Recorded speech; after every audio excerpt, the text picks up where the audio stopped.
गढ़चिरौली में आयोजित एक पत्रकार परिषद के दौरान विपक्ष नेता विजय वडेट्टीवार ने सत्ताधारी सरकार पर किसानों की जमीन व्यवसाय के नाम पर छीनने का गंभीर आरोप लगाया। वडेट्टीवार ने साफ कहा कि किसानों की उपजाऊ जमीन लेने से अच्छा फसल के लिए व्यर्थ खेत जमीन ली जाए। सुनिए गौर से विपक्ष नेता विजय वडेट्टीवार इनका विस्तृत बयान।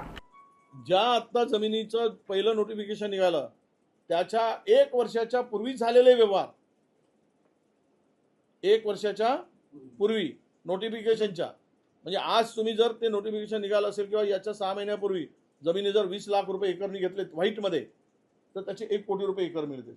पण 1 वर्षापूर्वीच्या जमिनी त्यावेळी 4 लाख 5 लाख रुपयांनी 3 लाख रुपयांनी ते खरेदी होतात। 2 लाख 3 लाख रुपये कोणी व्यवहार करतो शेतकऱ्यांशी तर ते चेकनी देत नाही आणि ते गृहीत धरल्या जात नाही।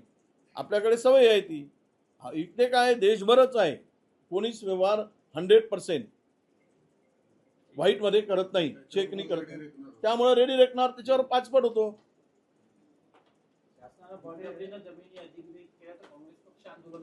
आंदोलन करू, मी स्वतः नेतृत्व करेल, आमदार करतील, आम्ही तारीख ठरवू, खासदारांशी चर्चा करू आणि जिल्ह्यात तर आंदोलन करावं लागेल आणि जिथे जिथे होईल तिथे तिथे आम्ही शेतकऱ्याच्या पाठीमागे जाऊन गावात उभे राहू। आम्ही सर्व करावं लागेल, असं नाही उजवळ म्हणजे तुम्ही आम्हाला उद्ध्वस्त करून उजाळ करून टाकायला। आता बघा चामोर्शीचा तो भाग गेला, उद्या कुणगाड्याकडे आणि येवलीकडे येतील।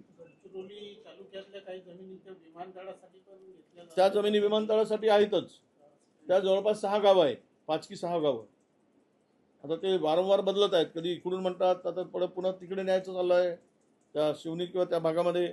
आता ही जी नवीन गावं आली चामोर्शी तालुक्यातील, ही तर गावं जवळपास मला वाटतं किती 34 गावं आहेत। त्यामध्ये मुळजा आहे, आमची शिवनी, तुकुम, डोंगरगाव बुजुर्ग, मारकबोडी, येवली, हे तर सगळंच जाईल। येवली परिसरातील जागा भाडेतत्त्वावर देऊ म्हणून जिल्हा प्रमुख शिवसेनेचे म्हणाले नाही, कदाचित हेमंत जमेवार स्वतःची जमीन देतील ना भाडेतत्त्वावर, त्यांना द्यायला कोणी मनाई करू शकत नाही। हेमंत जमेवारांना जर इच्छा असेल, पण शेतकऱ्यांची कोणाची इच्छा आहे तर ते येतील। विजय भाऊ, एक महत्वपूर्ण, आपण मानव आहोत, उद्योग होऊ द्या काही होऊ द्या, परंतु इथून जाणारी जी वाहतूक आहे त्या वाहतुकीमुळे अक्षरशः इथल्या नागरिकाची छाती धडधडत आहे। आपण खूप मोठे नेते आहेत काँग्रेसचे, मला वाटते तर आपण काँग्रेस पक्ष म्हणून की किमान ही वाहतूक वळती केल्या जाईल का, दुसरा मार्ग तयार केला जाईल का, याविषयी आपण काय कराल? हे बघा, ही वाहतूक सुरू झाली, 400-450 कोटी रुपये मला वाटते दर वर्षाला तुम्ही तुमचं मायनिंग खनिज निधी मायनिंग फंड मिळतो। तर त्या 450 कोटी रुपयातून पैसे कुठे चाललेत, ते तुमचे CSRचे पैसे कुठे चाललेत याची जरा माहिती घ्या तुम्ही।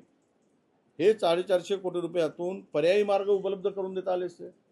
आता त्यांचं काम चाललं आहे असं मी ऐकलं आहे। तुम्ही यानी म्हणजे काय ते पाईपलाईननी ट्रान्सपोर्टिंगचं काम, स्लरीनी हे चाललं आहे, इथून स्लरीनी तर तिकडेपर्यंत टाईप करायचं चाललं आहे, तुम्ही सिंधुदुर्गपर्यंत। आता हे करत असताना जर हा माल एकदा त्या स्लरीनी सुरू झाला, त्याचे अनेक ठिकाणी रेल्वेचे स्टेशन देतात, तसे ते पाईपलाईनचे स्टेशन दिले जातील, तिथे ते माल उतरवला जाईल। म्हणजे जिल्हा पुढच्या 5-10-20 वर्षामध्ये डोंगर साफ करून मोकळे होऊन जातील आणि इकडे जे उद्योग उभे झालेत 5-10 वर्ष चालतील।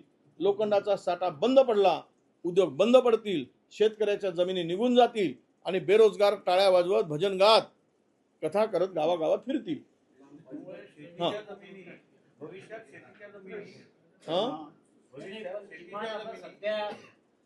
शेतीच्या जमिनी ह्या कोणत्याही कामाला देणार नाही अशी काही भूमिका आपण नाही, कोणत्याही कामाला देणार नाही ही भूमिका योग्य नाही। बघा, उद्योग फक्त इथे आता लोखंडाचे येत आहेत, दुसरे उद्योग कोणते येत आहेत? स्टील प्लांट येत आहेत, स्पॉन्ज आयरनचे येत आहेत, सळई बनवायची येत आहेत।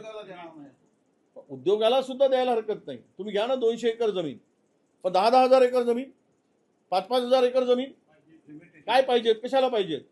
1-1 लाख, अरे तुम्हाला लागताय तुमच्या शेतकऱ्यांना 2-4 गावातली जमीन घ्या, तिथे एक उद्योग होत असेल, स्थानिक लोकांना रोजगार द्या, 100% त्यांना ट्रेनिंग द्या। जे पोरं ITI झाले असतील, नाही इथे स्किल मिळतच नाही, स्किलची पोरच मिळत नाही. म्हणजे मला समजत नाही, म्हणजे एकीकडे स्किल डेव्हलपमेंटच करायचं नाही, त्या पोरांना पूर्व ट्रेनिंग दिली 1 वर्ष 6 महिने आणि त्याला जॉब ऑपॉर्च्युनिटी आपोआप मिळेल आणि ते हे मिळेल, पण ते होत नाही आहे. तुमच्याकडे स्किल नाही म्हणून तुम्ही त्याला डावलताय. आता स्किल कुठून मिळणार, अनुभव कुठून मिळणार? म्हणजे एकीकडे लग्नच होऊ द्यायचं नाही आणि त्याला सांगायचं तुला पोरगा झाला नाही, तू इलिजिबल आहेस, आपला नॉन इलिजिबल आहेस, तू पात्र नाहीस. अरे लग्न तर होऊ दे त्याचं, मग विचार. पण हे असं सगळं चाललेलं आहे आणि म्हणून पोरांना डावलण्याचं काम चाललेलं. आता काय 200 पोरांना ट्रेनिंग देऊन, 400 पोरांना ट्रेनिंग देऊन रोजगार उपलब्ध होणार आहे? ते हजारो एकर जमीन घेणार, तर किमान त्या 14 गावातील